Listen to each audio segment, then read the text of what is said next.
Hello नमस्कार, कसे आहात? स्वस्त राहा, मस्त राहा, आनंदी राहा. आजचा दिवस तुम्हाला आरोग्यदायी व आनंदाचा जावो. तर आज मी तुमच्याशी थोडंसं इव्हनिंग रुटीन शेअर करते. तर मी काय केलेलं आहे, दुपारची झाडझूड केलेली आहे. सर्व म्हणजे जी भांडी वगैरे जी आपली घासून वगैरे ठेवलेली होती ती उचलून वगैरे ठेवली. तसेच दारातली जी कपडे वगैरे वाळत घातलेली होती ती काढून घेतलेली आहेत. आणि आता आपल्या इव्हनिंग रुटीनची सुरुवात झालेली आहे बऱ्यापैकी. म्हणजेच झाडझुडीपासूनच आपल्या इव्हनिंग रुटीनची सुरुवात होती. तर ती पण मी करून घेतलेली आहे अगोदर. आणि कपडे जी वाळलेले होते ते अगोदरच घड्या घालून ठेवले होते, पण हे 2-3 जे आहेत ते मागे राहिलेले त्याच्यासुद्धा मी घड्या वगैरे घालून ठेवलेले आहेत. तर चला पुढच्या कामाला आपण लागूया. तर मी काय केलेलं आहे आज की जो आपली महिन्याची ग्रोसरी जी असते ती आज मी घेऊन आलेली आहे. तर महिन्याच्या ग्रोसरीजमध्ये मी काय काय आणते आणि प्रत्येक महिन्याचं थोडंसं बजेट कसं असतं ते थोडंसं मी तुम्हाला दाखवते. तर आत्ता जी तुम्हाला दाखवल्या मी त्या ओल्या खारका आहेत ज्या की भिजवलेल्या आहेत. तर ही मूग डाळ आहे आणि ही जी चहा पावडर आहे ना, ह्या चहा पावडरमध्ये एक 5 प्रकारचा मसाला आहे बघा. विलायची आहे, लवंग आहे आणि जो गवती चहा म्हणतो आपण तो आहे. तसेच मिरे आहेत आणि ही सुद्धा आहे बघा. अजून एक कुठला तरी पदार्थ आहे. असं एकदम सुवासिक चाय पावडर आहे ही. तर चहा वगैरे केला तर म्हणजे पटकन स्ट्रॉंग पण होतो आणि छान पण लागतो. तर जे आपल्या लागणाऱ्या महिन्याच्या डाळी वगैरे आहेत त्या आणलेल्या आहेत. तर ह्यांनी थोडेसे एक्स्ट्राच घेतलेले आहेत.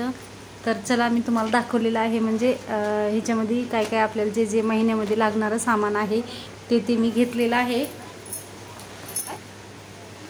जे की रवा आहे आणि बेसन पीठ जे आहे ते मी आता बऱ्याच वेळ झालं कधीतरी डाळ दळून आणते, कारण डाळ पण ज्यावेळेस एक्स्ट्राची असेल त्यावेळेस. आणि हे बघा, हे जे नमक आहे ना, हे शेंदे नमक आहे. तुम्ही याला काय म्हणता माहीत नाही मला, पण शेंदे व नमक ह्याला म्हणतात. हे आपण उपासाला वापरतो, पण मी हे डेलीच्या वापरासाठी सुद्धा वापरते, कारण आपल्या आरोग्यासाठी चांगलं आहे असं म्हणतात.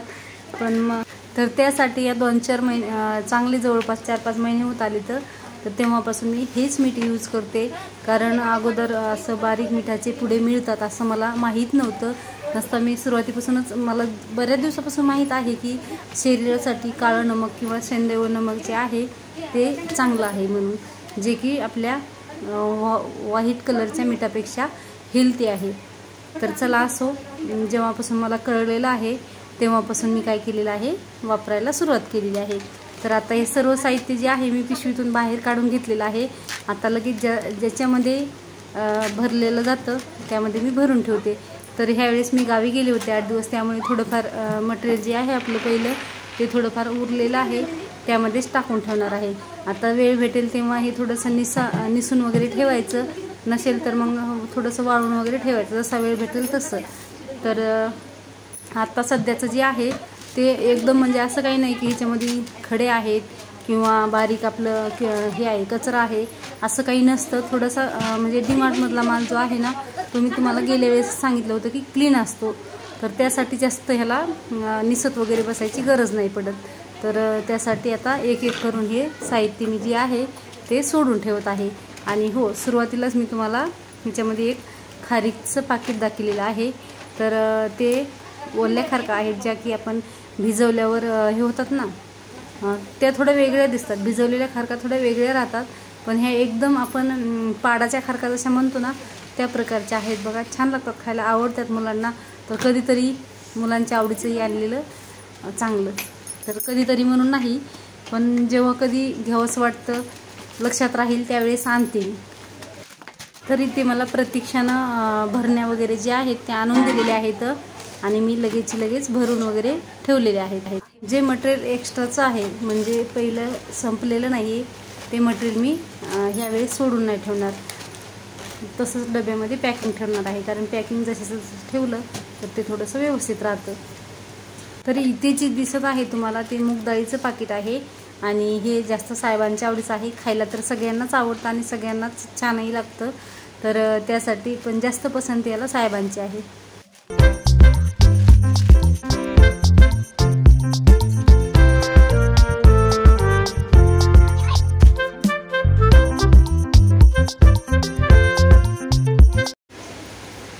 हे बघा, 1 आठवडाच झाला असेल इथे स्वच्छता सगळी करून. मी तुम्हाला व्हिडिओ मात्र काल पाठवलेला आहे. तर 1 आठवड्यामध्ये बघा मी तुम्हाला भरणीच्या झाकणावरती बोट ओढून दाखवलेलं आहे. तर इतकी धूळ बसते बघा. तर त्यामुळे आठवड्याला किंवा 15 दिवसाला तरी किमान घरातली स्वच्छता करणं जरुरी असते. पण नाही होत सगळ्याच गोष्टी आपल्याला जशा म्हणलं तशा होत नाहीत आपल्याकडून. तर चला, जेव्हा वेळ असेल तेव्हा वाया न घालवता आपण केलं तर मग ते थोडंसं व्यवस्थित राहतं. आपल्यालाही टेन्शन येत नाही आणि आपण म्हणजे जे आपण घरी येणारे जाणाऱ्यांना पण थोडंसं व्यवस्थित वाटतं आणि आपल्यालाही व्यवस्थित वाटतं.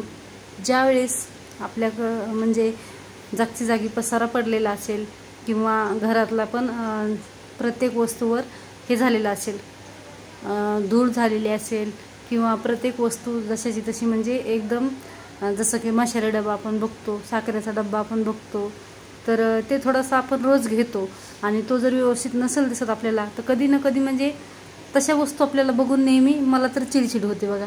तर मग ते कसं असतं, जास्त डीपली जरी नाही झालं तरी पण थोडाफार का होईना हात फिरून घेतलं तर व्यवस्थित राहतं. चला, मी इथे किराणा वगैरे भरून ठेवलेला आहे आणि जे पण खायचं सामान आहे ना, म्हणजे जो पण मुलांचा खाऊ वगैरे थोडासा, तर तो मी इथं ह्याच्यामध्ये भरून ठेवलेला आहे. मुरमुरे वगैरे मुलांना आवडतात, कधी भेळ करतात, कधी चिवडा करून मागतात. चिवडा वगैरे नाही होत जास्त करणं, तर मग जो आपला इकतचा फरसाण वगैरे आहे तर त्याच्यासोबत खातात कधी आणि कधी कधी भेळ बनवून खातात. तर चला, त्यासाठी आणलेला आहे. आणि इथे मी भाजीपाला आणलेला आहे, तो आपल्याला लागतो नेहमी. आणि याच्यामध्ये मी सोपच्या पुड्यासुद्धा आणलेल्या आहेत 5-6, कारण सोप हे आवडतं सगळ्यांना. आणि पण काय होतं, बनवणं नाही होत आपल्याला प्रत्येक वेळेस. एक साहित्य असतं तर एक नसतं. मग त्यासाठी वाटलंच कधी तर एखाद्या वेळेस सूप पिण्याची इच्छा जर झाली तर मग आपण काय करतो, ते पटकन 5 मिनिटामध्ये उकळवून घेतो आणि लगेच सर्व करतो. तर इथे मी किराण्याची भराभरी करूस तर सुदर्शननं देवपूजा केलेली आहे. हे बघा, बाहेरची आणि ही मधली. तर इथे मी देवपूजा दिवाबत्ती झालेली आहे. घरातला म्हणजे जी पण ग्रोसरीज आपण आणलेली आहे ती व्यवस्थित भरून ठेवलेली आहे. आणि ह्या जी कॅरी बॅग आहेत ते मी अशा व्यवस्थित घड्या घालून ठेवते, म्हणजे आपल्याला कधी कुठलं साहित्य काढून ठेवायचं असेल तर आपल्याला कामा येतं. तसेच कधी एखादी वस्तू कुठं ठेवायची असेल, आपल्या डब्बा वगैरे रिकामा नसेल त्यावेळेस पण ठेवायला कामा येतं. तसेच आपल्या घरामध्ये कचरा 2 जागेवर डस्टबिन माझ्याकडे नाही आहे, फक्त मी डस्टबिन बाहेर ठेवलेली आहे. तर मधी घरामध्ये डस्टबिन न ठेवल्यामुळे मग कॅरीबॅग मला कचरा टाकायला कामा येते. मग कॅरीबॅग उचलायची आणि तशीच कचऱ्यामध्ये टाकून द्यायची. तर चला, लगेच मी काय केलेलं आहे, लगे हात झाडून वगैरे काढून घेतलेला आहे आणि इथे बनवत आहे मी चाय. तर चहा मला फक्त 1च कप बनवायचा होता, पण ह्या पातेल्यामध्ये मी दूध गरम करून ठेवलेलं होतं आणि थोडंसं होतं ते तसंच त्या पातेल्यामध्ये होतं. तर त्याच पातेल्यामध्ये मी चहा बनवलेला आहे. तर चहा बनवते वेळेस प्रतीक्षाला लगेच म्हणजे तिचं काय होतं, शाळेमध्ये दुपारी जेवण होतं, मग तिला आल्या आल्या भूक लागते. तर तिला लगेच नाश्ता करायची इच्छा झाली होती, म्हणजेच आल्या आल्या थोडंसं काहीतरी खावंसं वाटतं माणसाला. जेवण तर नाही करावं वाटत, कारण सगळेच जण असं संध्याकाळचं जेवण असल्यावर 5-6 वाजता काही कुणी पोटभर जेवत नाही, जरी पण भूक लागली तरीसुद्धा. तर 5-6 तर 9 वाजले, 7च्या दरम्यानचा टायमिंग होता. तर तिथे काय केलेलं आहे प्रतीक्षानं, मी इकडे चहाची तयारी म्हणजे चहा ओतलेला आहे आणि हिची बघा तयारी काय चालू आहे. तर कसे स्माईल काढलेत, बेस्ट चीज लावून बटर लावून घेतलं आहे आणि सँडविच बनवत आहे. सँडविच बनवता बनवता त्यावरती चित्र काढलेले आहेत. तरी ते थोडीशी जी कॅबेज आहे ती त्याच्यावरती टाकलेली आहे, जी की आपली पत्तागोबी, आणि एकीकडे टमाटर टाकलेला आहे आणि बटर लावून घेतलेला आहे, कांदा घातलेला आहे आणि थोडंसं नॉर्मल तिखट आणि मीठ घातलेलं आहे आणि त्यावर चाट मसाला टाकलेला आहे थोडासा, आणि वरती चीज जे आहे ते तिने खिसून आणि काही तसंच टाकलेलं आहे. तर छान असं तिनं जे आहे ना आपलं सँडविच ते बनवलेलं आहे. हे सँडविचची जी रेसिपी आहे ती मी तुम्हाला 1-2-3 वेळेस शेअर केलेली आहे. आणि हे सँडविच जे आहे ते महिन्यातून एकदा तरी घरी, भले ते कुठल्याही पद्धतीने बनवा, कसंही बनवा, पण ते लागतं. त्याला कुठलं साहित्य जरी नसलं तरी नुसतं चीजही लावून किंवा बटरही लावून केलं तरीही खातात. तरी ते काय केलेलं आहे मी मग अशी सॅलडमध्ये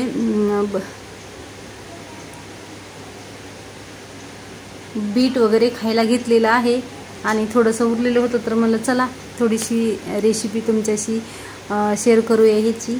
तर मी काय केलेलं आहे, मला उपवास होता तर मग ह्याच्यामध्ये मी दुसरं साहित्य काही टाकलेलं नाही, जे की आपण पुदिना वगैरे टाकतो, ह्यामध्ये लिंबू टाकतो. लिंबू चालतं उपवासाला पण नव्हतं माझ्याकडे, तर मी इथे ज्यूस बनवलेला आहे. तर बघा किती छान आणि डार्क कलरचं झालेलं आहे.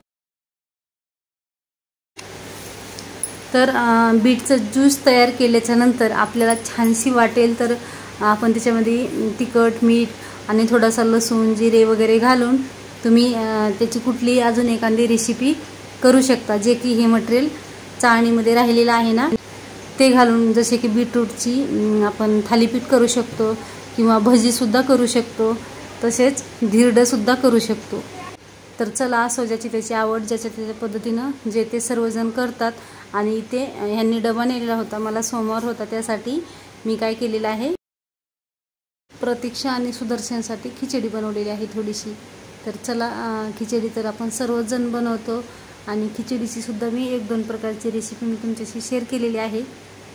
तर इथे काय केलेलं आहे, जिरे मोहरी घातलेली आहे, त्यामध्ये थोडासा कांदा, थोडीशी हिरवी मिरची आणि थोडासा बटाटा, थोडंसं टमाटर आणि तिखट, मीठ, जे आपल्याला कांदा लसूण मसाला घातलेला आहे, थोडासा लाल तिखट नाही घातलेलं मी ह्याच्यामध्ये. घालायचं असेल तुम्हाला तर धने पावडर वगैरे घाला, मी धने पावडर पण नाही घातलेलं ह्याच्यामध्ये. आणि थोडीशी मुगाची आणि मसुराची थोडीशी डाळ घातलेली आहे आणि शेंगदाणे घातलेले आहेत, कढीपत्ता, कोथिंबीर जे तुमच्याकडे असेल ते घाला. आणि ते जे आपलं ज्यूस बनवलेलं होतं त्यामध्ये थोडंसं नमक टाकलेलं आहे मी, जे की आपलं सेंदेव नमक आहे ते. तर चला, इकडं आता सगळी कामं झालेली आहेत आणि खिचडी पण आपली शिजत आलेली आहे.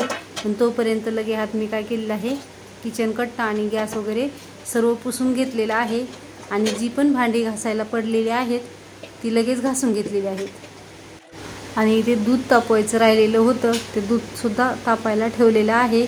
इथे आपली खिचडी वगैरे बघा व्यवस्थित अशी शिजत आलेली आहे. फक्त हिला वाफेवरती मी 1-2 मिनटासाठी ठेवणार आहे. तोपर्यंत हे थोडीशी भांडी जी आहेत ते मी घासून घेत आहे.